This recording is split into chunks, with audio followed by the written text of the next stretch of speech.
Good morning, everyone. It's a coffee break, and I have a really good story. It's absolutely one of my favorite stories. This is a coffee break, so this is where I'm breaking down my testimony and just sharing it with you guys. I feel like if you have a testimony where God has showed up and what I like to say showed out, you should be sharing it. This is only my second one, and I couldn't figure out what I really wanted to talk about. There's so much. I mean, I have so many beautiful stories. But I have a favorite one, and I like to call it Church Bells, and I'm going to share it. I'm going to try to get through this as quick as I can. It's one specific story, a moment in time in my life. I'm just going to kind of bounce around with this. I'm going to bounce around with this happened, and I went through this, and this was going on, and, kind of that way instead of once upon a time there was a little girl born. I'm not going to do that. So at first I was going to talk about, forgiveness. That just kept playing and playing, and then my church bells came up, and I thought, oh, I got to share that one. So I'm going to, like I said, try to keep this as quick as I can. Still coffee.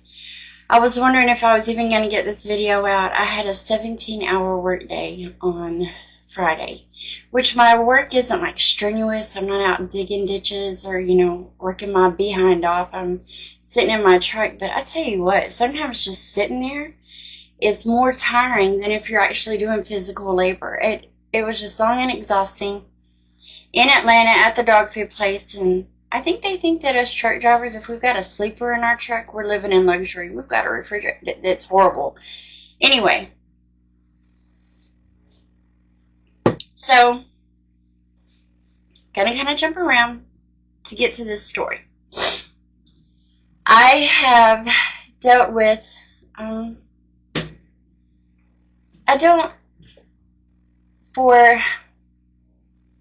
know I have to be careful on how I say things. I don't know what you're allowed to say on YouTube and what you're not allowed to say. Forgive the appearance. Like I said, I didn't even know if I was going to get this video out, and I was bound and determined to get it done. Yesterday being Saturday, it just didn't even happen. I didn't even clean my house. I managed to talk myself into getting up and going to the grocery store, but that was it. So I've gotten a little bit done. Decided to sit down and get this video done so I could get it out today. Not even going to try anything other than my faithful little camera here because I know the mic and everything else works. Anyway, so through some things that added up in life, I found myself using various, we will call them self-medication, and one of them was really, it's just, eat your life up. It was, we were going to call it extreme caffeine. That's what we'll call that one. So I was using extreme caffeine. Not anything to laugh about, but if you're an adult or even a little bit younger, you can follow along with probably what I'm saying. Extremely illegal. But I found myself there at this point in life. I found myself using that, and along with several other things. I was destroying myself, and at the time, I don't know, maybe 3 years, I guess, I was doing these particular things. I had a daughter. I have a daughter, but she was still with me at the time. And when I decided this is enough, I got to get clean. I had a meltdown with God. And I remember going outside. It was on my 30th birthday. And I remember going outside and just standing by the swimming pool and just screaming up to heaven. I'm fists clenched. I've had enough. I have so had enough of what life had been throwing at me for 30 years, from the very beginning. And you wonder, how I believe in God. I've always believed in God. So I'm not really understanding how come things aren't jiving here. Well, now I do. Now I see it. I can see clearly. Okay, sorry. It's basically the truth. So anyway, I'm standing outside and I'm having a fit. I've got my fist clenched and I'm mad. I'm looking up at the heaven and, I know you're there. I'm screaming this to God. I know you're there and I know you love me. What the F is going on? What do you want from me? What do you want from me? And I truly felt, I could not have been more raw in my life and more heartfelt and lost. I'm just lost. I'm saved and I keep going through all this mess and I keep making these horrible decisions. I'm a born again Christian. I try to get in your word, but with the group of people I'm in, I literally thought for so many years that I could be with certain people and just introduce church and let them see me read my Bible, let them see what I have in me, but it doesn't work that way. I would get sucked back into, pushing it all away and just living in my little world of depression and anxiety and just down, down, down. So I decided I had to leave. One of the times I decided I had to leave Georgia. I had to get away. I had to start completely over. I didn't know what to do. Thankfully, I am a gypsy at heart, and I've never been scared. I get scared a little, but never to the point where it paralyzed me and I couldn't make that move. My poor daughter, she's traveled. She could tell people her story about all the places she lived, and nobody even believes her. They're like, yeah, right. Well, it's true. If you happen to know my daughter, she has absolutely been all over the United States. She had no choice in it. Her mother was a lunatic. So I found myself going back to Texas. I should never do that. I'm originally from Texas, but Georgia is home. Georgia is where I call home. It's the only place my daughter probably ever remembers living. She may have a little recollection of Arkansas. Other than our travels, she's going to call Georgia home. So I decided it's time to get out of here. I got to go. So I started a little travel. I ended up in Texas. There's a certain reason I would always go back to Texas, and we'll get into that in a different it'll come up because it was a huge, huge blow. So it'll come up. Never really close with my parents. My parents were never really close with me. It's okay. It's okay. It wasn't for a very long time, but it's okay now. Anyway, really want to get this story to. I don't want to babble, and I'm really good at babbling. So I found myself in Texas, and I am working at waitressing. It's easy when you've got waitress experience. It's easy to find a job to do that. So I found myself waitressing, and my mom is babysitting my daughter, who at the time is like maybe 10, I guess, somewhere in there. Excuse me. So I come home one day, and she is sitting out on the porch, and there's all these like black hefty trash bags at the front door. It's hot, y'all. It's Texas. It's in the summertime, and my daughter is sitting out on the porch ring, and there's all these black bags all around her, and she looks hot. She looks really hot. And I ask her, what are you doing out here? What is all this stuff? My parents decided that it was time for me to go again. Just out of the blue, no reason. They don't even, wouldn't even talk to me face to face. Just all of a sudden, you're done. You can go. We go again. We've had enough, which is completely normal. Completely normal. Ever since I was 15 years old, once they realized they could push me away, they could get rid of me. So I'm putting all of my stuff, all of her stuff, back in the car in trash bags. I go across the street to my brother's house, which he was groomed to hate me as well. He was taught from a very young age. We'll get into some of those stories too. But I was seeing one of his friends. I was seeing one of his friends, and I go over there, and I'm crying, and I'm like, they did it again. You know, I'm crying, and I'm upset, and I'm like, they did it again. They won't even talk to me. All the blinds are shut, the doors are locked, all our stuff was in trash bags. And so my brother decides it's a good idea, you know, oh, well, this guy, you know. So anyway, the adventure started. We somehow end up in Vegas, and that goes horribly wrong. It just goes horribly wrong. This person was not a nice person. I'm going to do my best to tell my story without throwing people under the bus, because that's not necessary. This is my story. I don't have to, you know, talk bad about people. So we're just going to say he wasn't very nice. Lots of narcissistic traits.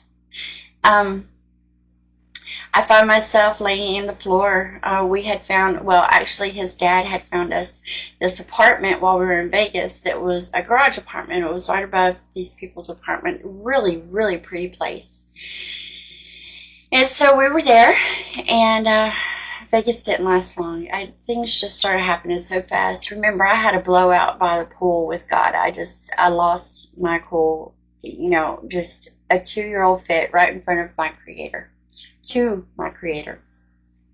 So I find myself at, you know, this guy on top of me with a knife at my throat. My daughter walks up through the, you know, front door, and the only thing I could think is, the only thing going through my head is she has gone through so much in her life. I don't know if she's ever going to be able to get a grip with her life and be an okay person with everything I've already put her through.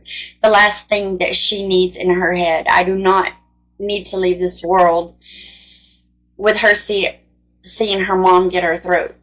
You know, just anyway, like I said, I don't know what all I'm allowed to say on here, so I hope you could just follow along. And so I'm just telling her, go, just go. I mean, I'm yelling at her, just go. Because if this is indeed how my last breath is going to be taken, please, dear God, don't let my daughter see it. Do not let that. Okay, she may be without a mom, but please don't let her see that. Anyway, it didn't happen. The police came. He was taken off. When he was taken off, I decided he was escorted to jail. And while he was out of our life, I decided to get us out of there. So we ended up in Utah for just a little bit. It was strange there. Nothing major happened, but it was a little strange. For some reason, when you are in abusive relationships, I had an uncle tell me one time, you know, if you would stop being with people that are like your dad, you might find happiness.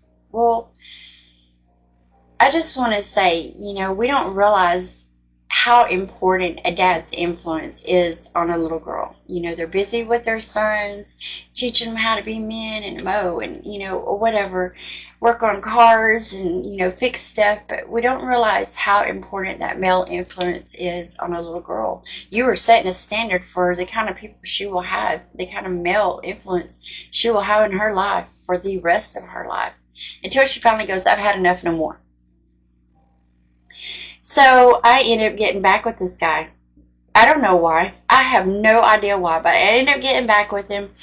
And then he comes home one day. We are living in, excuse me, I mess with my nose so much, like you guys aren't even here, like I'm just talking to a friend anyway, and so overlook some of the yuck. And I do vape, so I do vape. That's the worst thing I do as far as what I put into my body. Well, other than foods, but whatever. So we end up in Oregon. He comes home one day and he says that his brother, he bought this little Jeep Cherokee from his brother. So yay, we have transportation. My car had taken a poop. It was gone. It just totally died on me on the side of the road. I left it at a truck stop and just walked away. My teeth. So he says that he brought this Jeep Cherokee from his brother, and so we loaded everything up and we set back out. we ended up in one of the cutest little tourist towns in Oregon. We ended up in Winchester Bay, Oregon. And I immediately, I can get on food stamps because I have my daughter. And some states are really good or were really good. I never abused the system, but I would use things occasionally like food stamps. I always kept my daughter on Medicaid because, of course, I could not afford any kind of health insurance. So she always stayed on Medicaid. But from time to time, there would be food stamps. It was rough, and I would need them. But once I would go back to work and get back up on my feet, I would stop it because I always felt like it was there to assist, not to live off of. So I've got that going. I can buy us food and necessities. We ended up with a really large tent. It had two like little bedrooms on the ends, and then this little common area. We found this beautiful place on the coast. Winchester Bay is a little bitty tourist town, and it is like literally right on the coast. I mean, I was from Georgia, literally on the other side of the United States, because you walk so much further, you're in the ocean. It was a beautiful, beautiful little town. A good place to get your mind right. A good place to work on this getting clean and but this guy's there. I've gotten back with this guy, and he's there with us. So one night, now, it's a little tourist town. It opens up at a certain hour. It is rambunctious all through the day. And then at a certain hour, everything shuts down. And you have to kind of like travel out of town to do major grocery shopping, Walmart, or anything like that. None of that's here. This is just a quaint little place put right on the coast. So he decides that there is no more wacky tobacco, and we need to go find some. Now, I'm not talking about 6 or 7 o'clock in the evening. I'm talking about 1, 2 o'clock in the morning. So he decides we need to go find some, and I'm trying to talk him out of it, and it turns into a huge fight. So now he picks up the axe that we were using to keep firewood going, because it gets chilly on the coast, on the west coast. It gets chilly at night. So we've got an axe there, and he decides to pick it up and start chasing me, chasing me with this axe. And I'm freaking out, and nobody is waking up. Nobody's hearing me freak out. Nobody's hearing me run around yelling, stop and get away, and what are you doing? And nobody even opens the door. And this is a campground we're at, living in a tent, and there are so many other tents around too. You would think somebody would hear that, but I guess God had everybody on silent, or had us on silent, so nobody would hear, because he had some other things that he was getting ready to do. So I end up, my daughter, was always such a protector. She felt like she had to protect Mom. Nobody else would do it, so she was always that little gung-ho in the background. Not a good thing, but it was out of love. I was a mess. I was a complete mess, and I didn't do any justice. I was a horrible mom. I was such a mess. It was bad. So all I can do is, now I've got my daughter running around with me, and we're both scared, and this maniac is chasing us with this axe all around this campground. And so I just run into the female restroom. I take her, and we get into a shower, and all I can do is I like crime shows. I see how some of these people flip out and what happens. So mom instinct kicks in, and we're in this shower stall, and I'm just hovered over her. I'm hovered over her thinking, if this idiot comes in here and starts slashing away, maybe I can protect her. Cut me into a million pieces, but maybe I can protect my baby.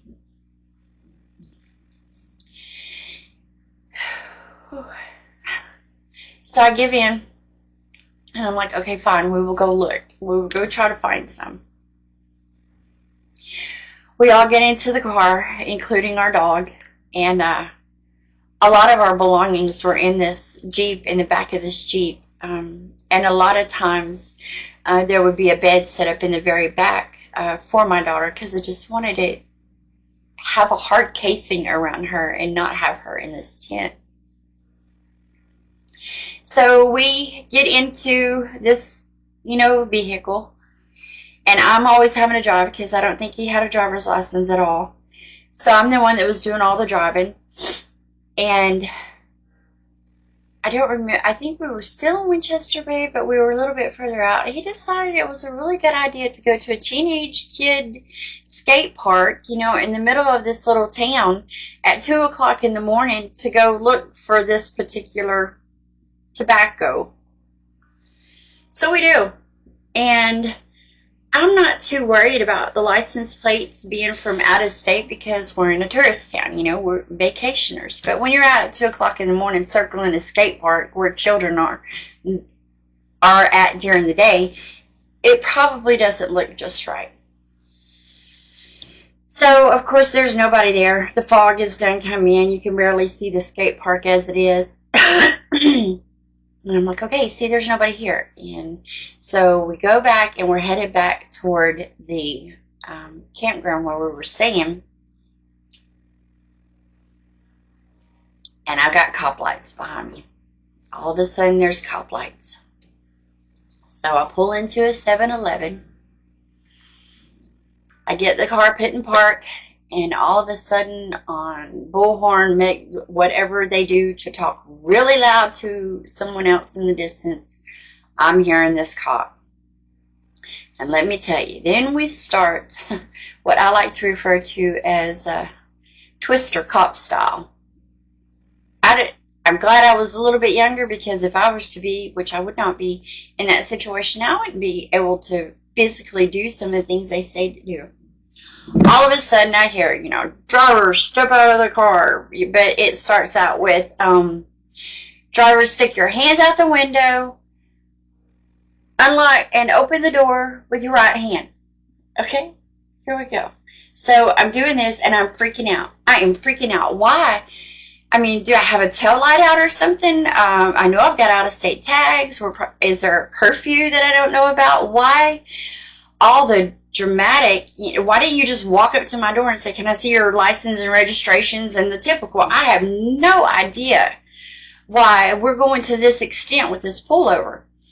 So my daughter's in the back seat, and I'm like, baby girl, it's okay. It's okay. Let's just figure out what's going on. Just sit tight. We'll get it figured out.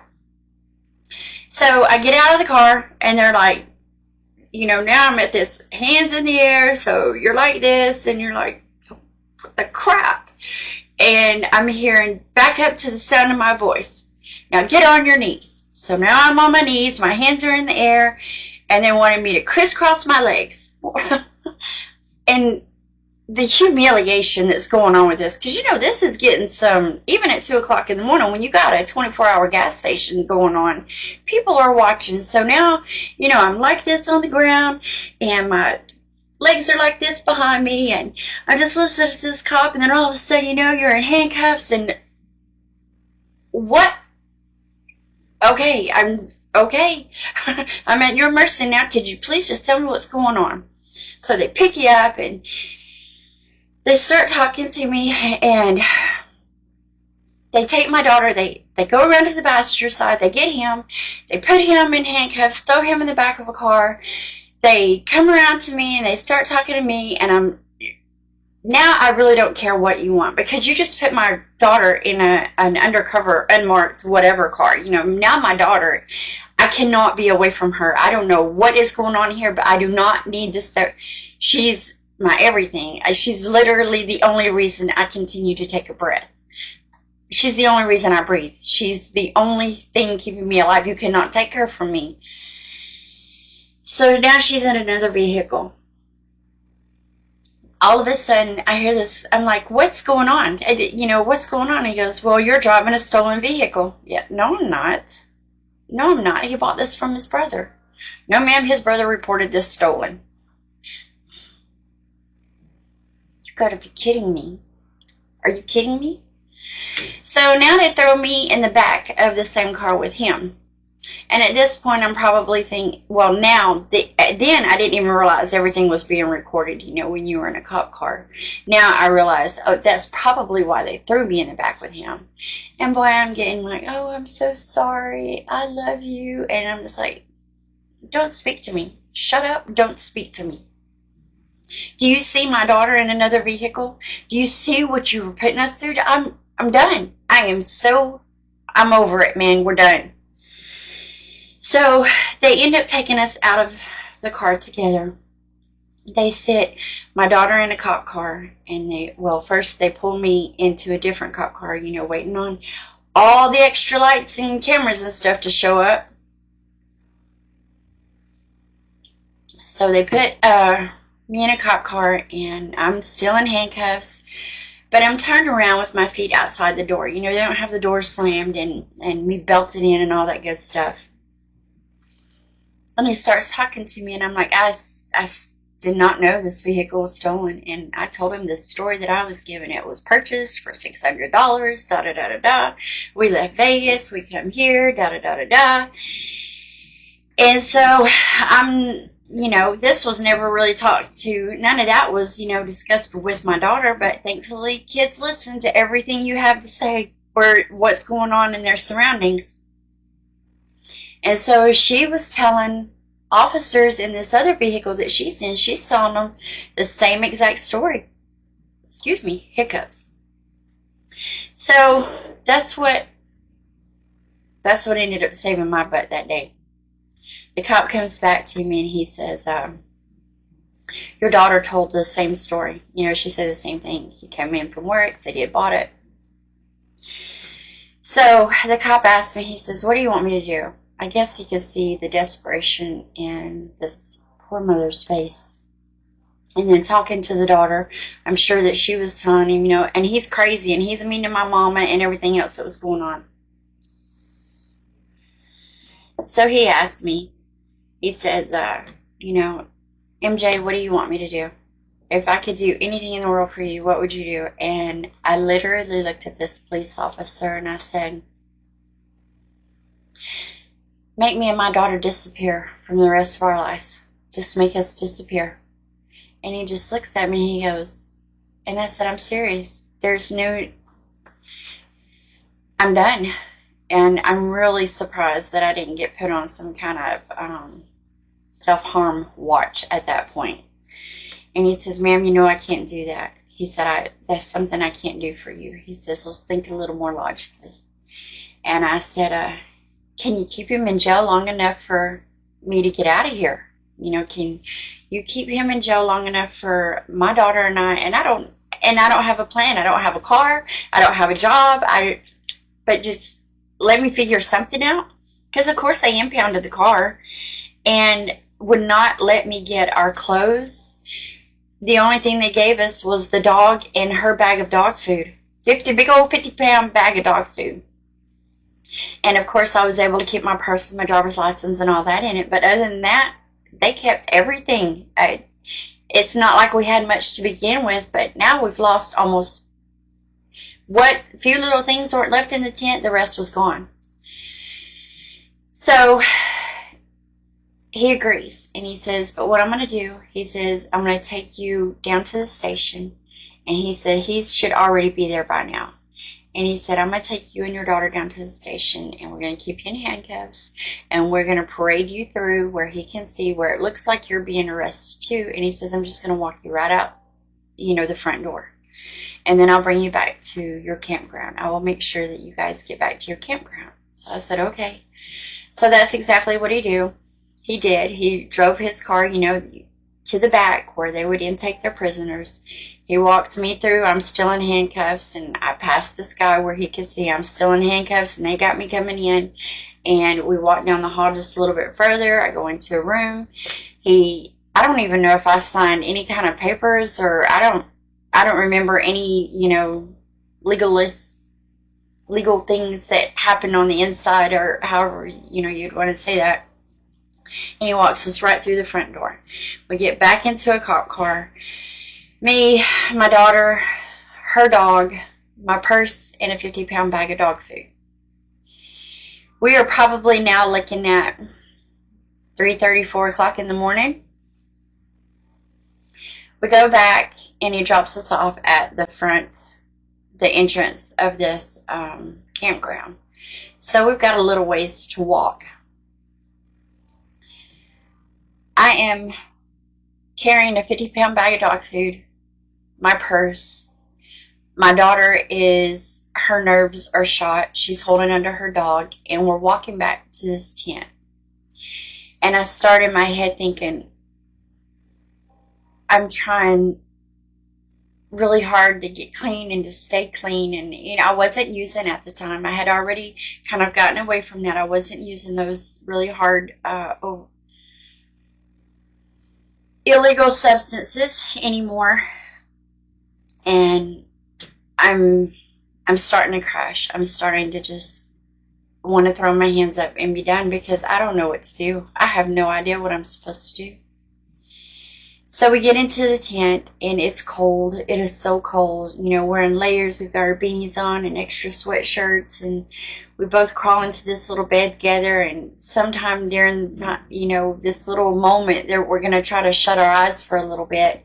Let's just go to sleep, and we'll figure some things out in the morning. Something starts scratching at the side of my tent. Like I haven't had this has been rough. And I am starting an emotional downfall that I don't need it to go any further, because these are one of those emotional downfalls that can lead to a really, really bad situation. So as something's like scratching at the side of my tent, I'm thinking, something's trying to get in here now. There's a cliff behind us, so I have no idea what kind of animals are in this neck of the woods. And so I slap at it. I hit the side of my tent like that. Well, when I did, I don't know if I got bit or if it was just claws or what it was, but I ended up with a puncture wound in the palm of my hand right about here, or right here, somewhere in this little area. And just went to sleep. We get up the next morning. My daughter is in and out of the tent. We're freezing. I'm thinking I'll start a fire. There's no firewood. So I look in my purse, and I think I had like 94 cents. It was 90-something cents, but not quite $1. That's all I had. That is all we had to our name. So my daughter's sick. Her nerves are so shot. No, I think she might have been 11 at the time. Way too much for children to go through. This was so unfair, and it was showing up on her physically now. And I'm a wreck. I'm a wreck. So I grab her hand, and I'm like, let's go get us a cappuccino. She liked cappuccinos.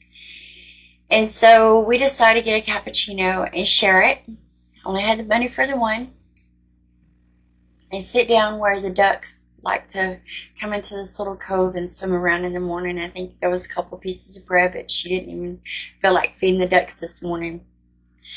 And so we're sitting on this bench, and she's just kind of laying in my lap, and I'm praying. I'm looking around, and I'm praying in my head, and God, what do I do? I'm trying. I've left everything I knew and loved. I'm here in this place, and everything's going to Hades. I didn't know the car was stolen. What do I do? I don't know what to do, Father. What do you want from me? Please show up. I need you to intervene. And I kid you not, all of a sudden I hear the most beautiful church bells ring out in this little bitty tourist town. They were so loud, and they were so pretty. I don't know if anybody remembers church bells, but it lit up the whole town. I really miss hearing those, but it was beautiful. And I didn't say anything. I just told my daughter, I was like, baby girl, you don't have to, you can go back to the tent if you want to, but I got to do something. And she's been paying attention to more than just my bad stuff in life. And she said, you're going to go. She said, "You're going to go find out where it's coming from, aren't you, Mama?" I said, "I am. I have to, baby." She said, "I'm going with you." So, y'all, I got to give you a little bit of a description. We looked completely homeless. We are in beanies. We haven't brushed our teeth. We haven't brushed our hair. I don't have on a bra. I've got on like 2 layers of sweatshirts. After having one heck of a night. And I walk into this church. The only thing, little bitty church. And the only thing I have in mind is I'm just going to wait till the end, have the pastor and the elders, see if I can get them to pray over me and my little girl. Walking through those doors, I knew I was exactly where I was supposed to be, and the tears, y'all. I just quietly eased in with my daughter, found our way to a couple of seats in the very back, and I'm bawling. I'm not, loud, but I'm just sniffing in tears, and I remember just seeing a box of tissues kind of float this way. Somebody just brought me a box of tissue. I didn't look up. I didn't say thank you. I just took them. I set them down beside me, pulled several out. My daughter is in and out of the church. She was probably throwing up in the bushes. She's shot. She's had enough. She couldn't take everything that had happened. Now, in the meantime, my hand is just swelling. My hand is swelling up, and it's throbbing, and it's got fever, and it's starting to hurt. Remember the animal, I don't know if it was a bite or a scratch, but now my hand at the same time is just...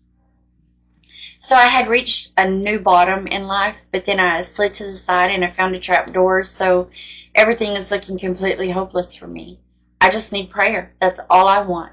I believe in prayer. I know He's there. Maybe mine isn't enough. Maybe I need some people to pray over us and get me that extra little step. I don't know what I was thinking, other than I need prayer. So I sat through the whole service, could not for the life of me tell you anything about what that service was about. I just remember sitting in the back of that church, off to the corner, as far away from everybody as I could be, with my little box of tissues that was handed over to me, and just crying. I don't even know if I was praying anymore. I think I was just in my Father's house and just letting it, a cleansing cry. Just, let's go ahead and get it all out of you. You're here with me and my people, so let's just get it out. So I'm bawling. My daughter's in and out sick. The service is over. I don't stand for praise and worship, which is odd because I love to stand up and sing way off key, but I love praise and worship.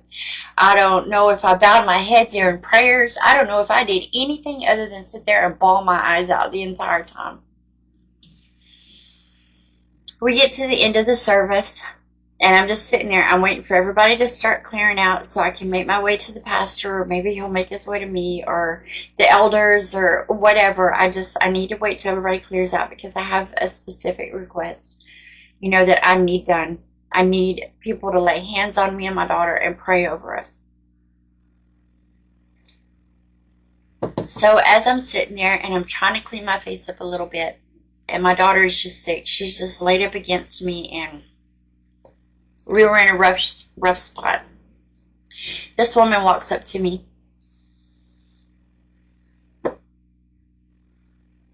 She sits down beside me, so gentle, so sweet.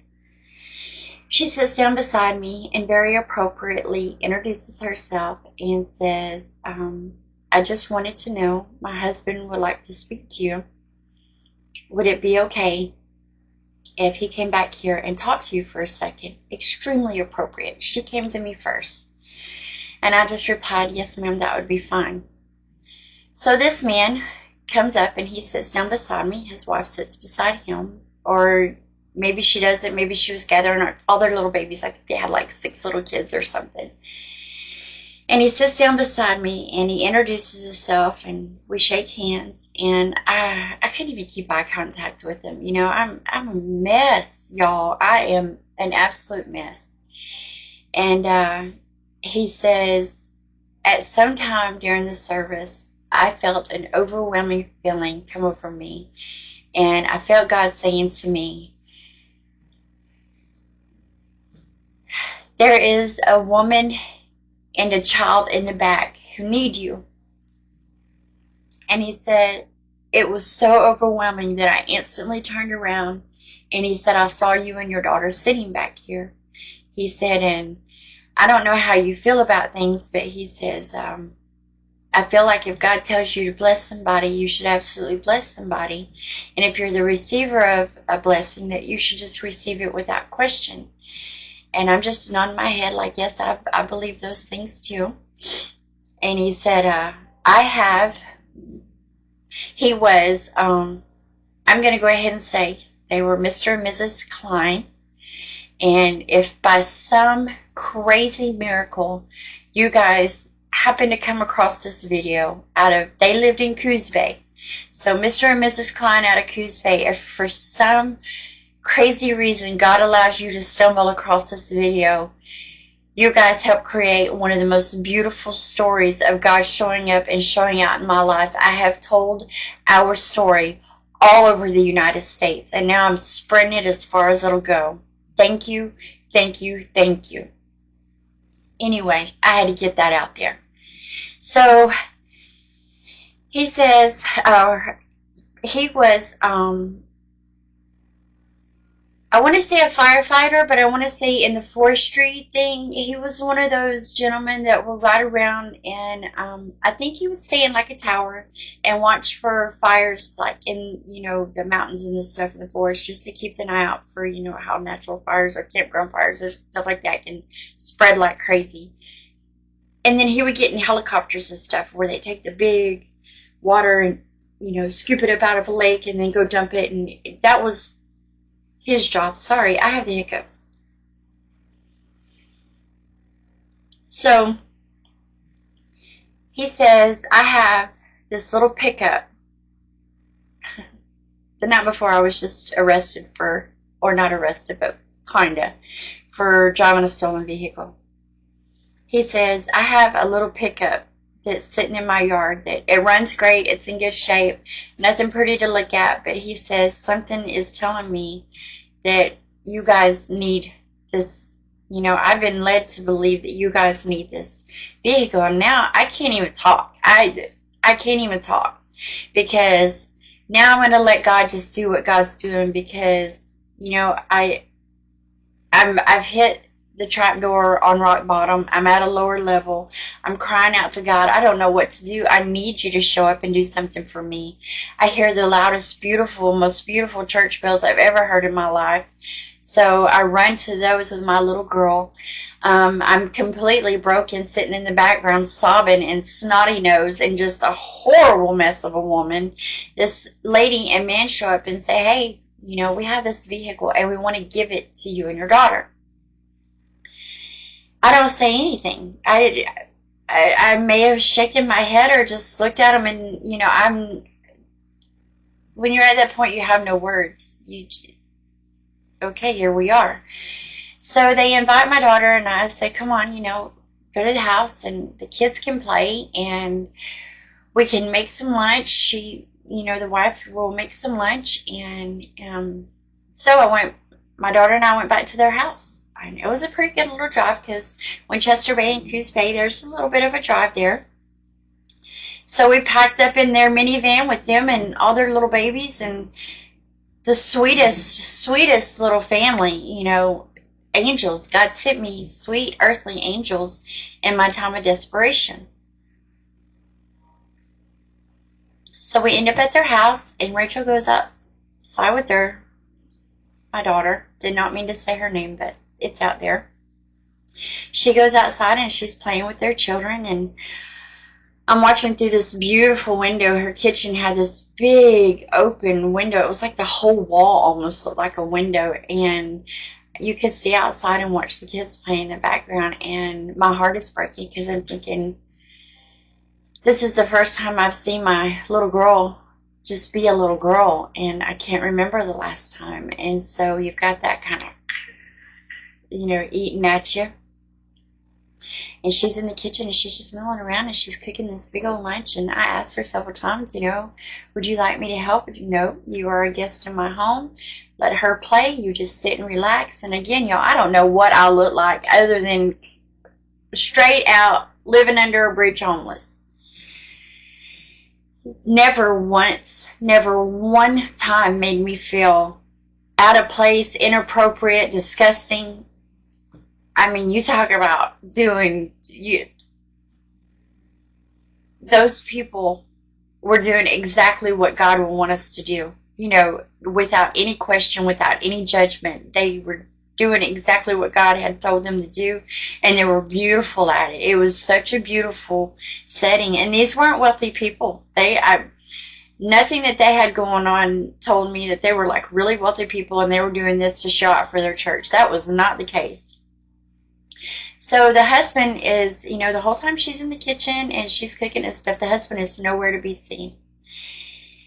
Then a little bit goes by and she's got the table all set. I'm still just sitting at the table, I'm just sitting here. I'm a big blob just taking up space in your kitchen, but whatever.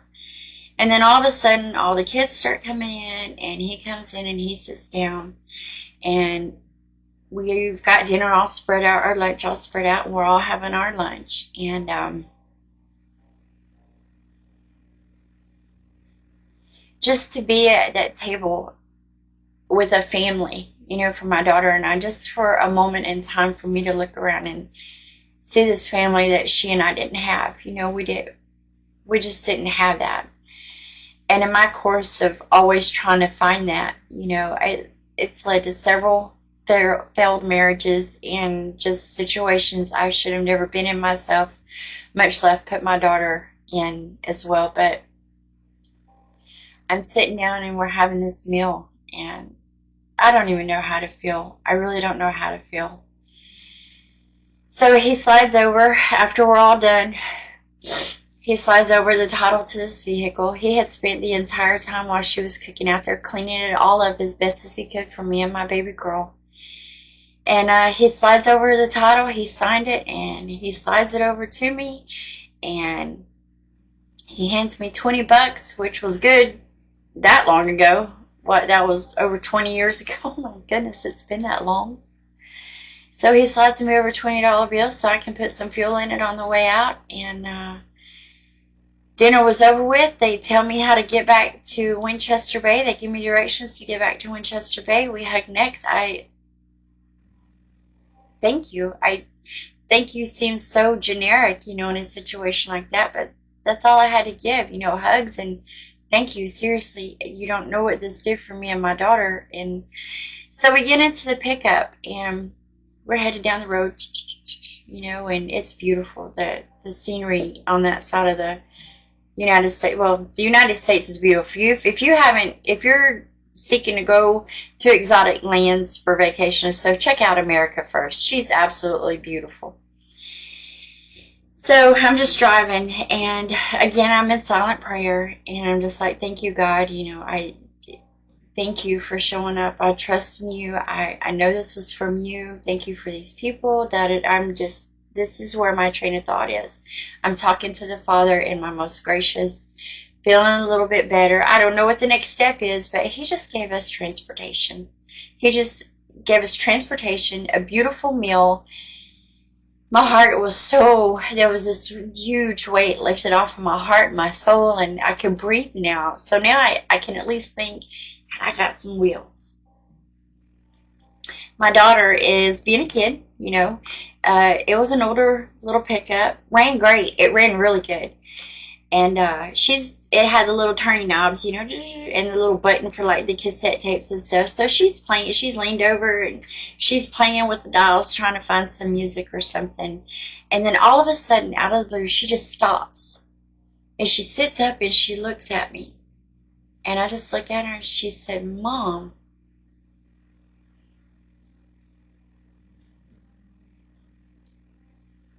Mom, there really is a God, huh? I said, yes, baby girl, there really is a God, and He loves us. And no sooner than that came out of my mouth, because y'all, I have thought all these years I'm a terrible mom, what I'm doing to my daughter, because I can't get out of this funk that I'm in, that I've been in for years, and I'm a horrible mom. And no sooner than I say, yes, baby girl, he is so real, and He loves us so much, I heard just this not audible voice. God does not speak to us in an audible voice. Thank goodness, that would freak us out. But I heard loud and clear, see, you got the most important thing right. She knows I'm real.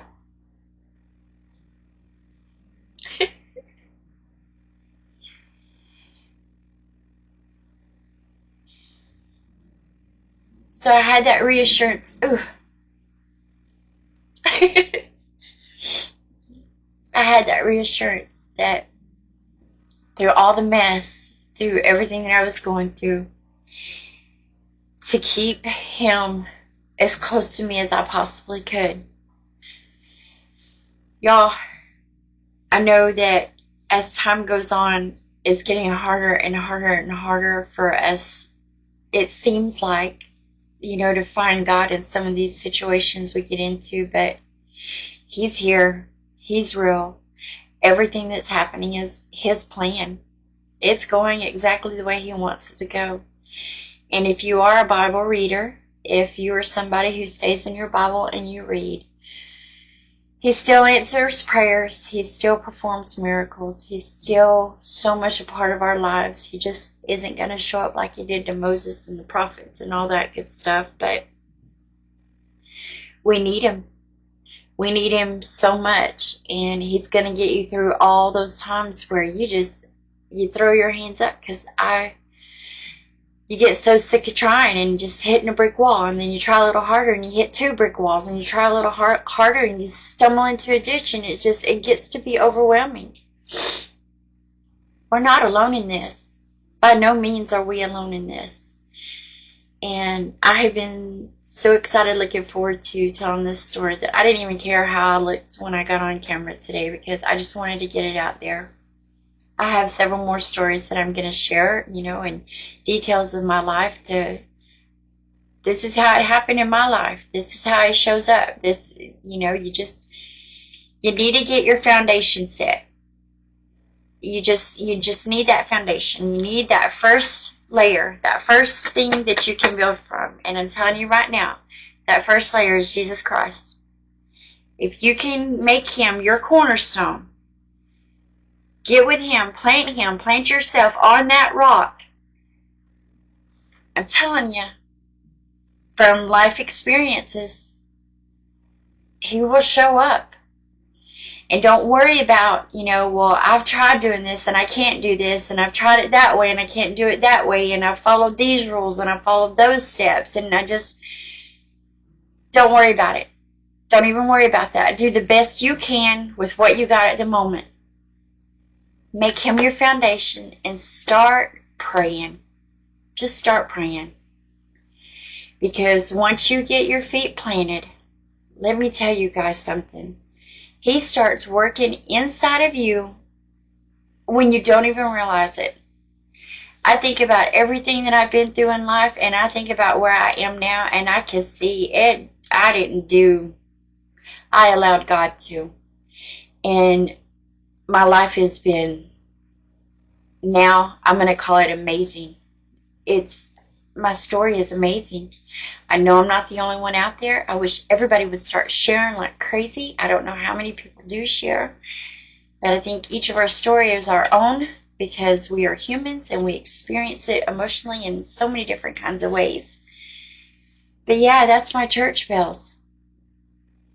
It was beautiful.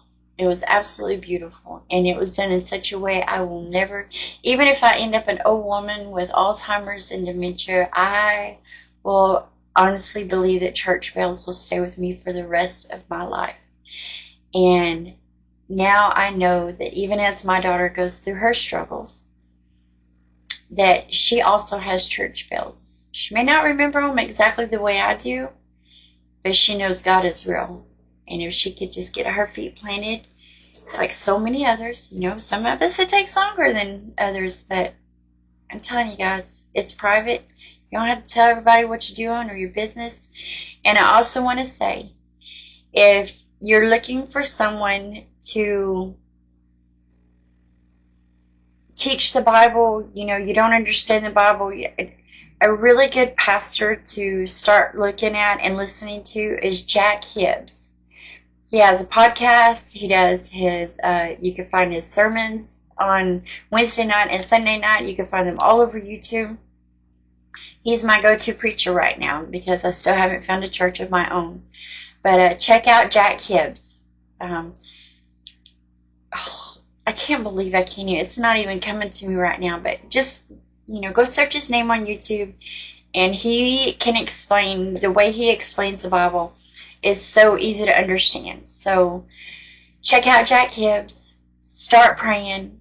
Do not lose hope. Just this much. That's all you need. Just this much to hang on. But anyway, I've got 1,000 things to do. If all this took, I'm doing good. So anyway, I love you guys. God bless you all. Get your feet planted. Get your foundation steady. And I will see you on the next one. Bye, guys.